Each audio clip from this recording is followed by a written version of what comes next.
안녕하세요. 오늘은 부동산 경매의 가장 기본이면서도 의외로 많은 분이 실수해서 낙찰 기회를 날려버리는 입찰 준비물 완벽 가이드를 준비했습니다. 열심히 물건 분석하고 임장까지 다녀왔는데 정작 입찰 당일 서류 하나 때문에 무료 처리가 된다면 너무 억울하겠죠. 오늘 이 영상 하나로 유형별 필수 준비물을 완벽하게 정리해 드리겠습니다. 첫 번째 챕터는 가장 일반적인 경우인 개인 입찰입니다. 법원에 직접 가서 입찰표를 제출하는 길 입찰 시 본인과 대리인이 각각 무엇을 챙겨야 하는지 살펴보겠습니다. 먼저 본인이 직접 참여할 때는 딱 세 가지만 기억하세요. 신분증, 도장, 그리고 매수 보증금입니다. 이때 도장은 인감도장이 아니어도 괜찮습니다.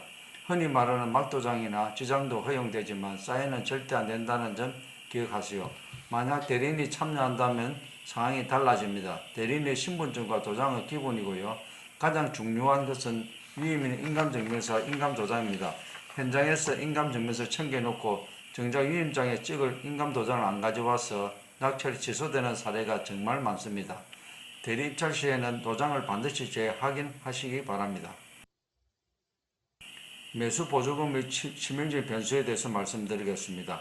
보통 최저 매각가격의 실프로로 알고 계시죠? 하지만 예외가 있습니다. 낙찰자가 대금을 미납해서 다시 나온 재매각 물건의 경우 법원에 따라 보증금이 20%에서 30%까지 올라갑니다. 특히 수원 지법 같은 곳은 기준이 엄격하게 주의해야 합니다. 반면 충주 지원은 재매각이라도 10%를 유지하기도 하죠. 단 1원이라도 부족하면 그 즉시 입찰 무효입니다. 그래서 저는 보통 수표 1매로 여유있게 준비하시길 권장합니다. 두 번째 챕터는 법인 참여입니다. 법인은 개인보다 챙겨야 할 서류가 조금 더 복잡합니다. 법인 대표이사가 직접 올 때는 법인 등기부 등본과 대표자의 신분증 도장이 필요합니다. 반면 직원이 대리인 올 때는 여기에 대해 법인 인감증명서와 법인 인감도장 그리고 위임장이 추가됩니다. 여기서 팁을 드리자면 모든 서류는 반드시 발행일로부터 3개월 이내에 따끈따끈한 서류여야 법원에서 인정해 준다는 점 잊지 마세요. 실제 법정에서 가장 자주 발생하는 3대 실수를 정리해 드릴게요. 첫째, 도장 대신 사인을 하는 경우입니다. 경매는 서명 국가인 한국에서도 철저히 도장 중심입니다. 둘째, 보증금 금액 기재 오류입니다. 숫자 0 하나 더 쓰거나 덜 써서 보증금이 부족해지면 바로 탈락입니다. 셋째, 앞서 강조한 대리인의 위임 및 인감도장 미지참입니다. 이 세 가지만 입찰 직전에 체크해도 무효 처리될 확률은 거의 없습니다. 마지막으로 지분 투자나 우편 입찰 같은 특수사항을 알아보겠습니다. 부부 공동명의처럼 2인 이상이 공동입찰할 때는 공동입찰 신고서와 공동입찰자 목록을 작성해야 합니다.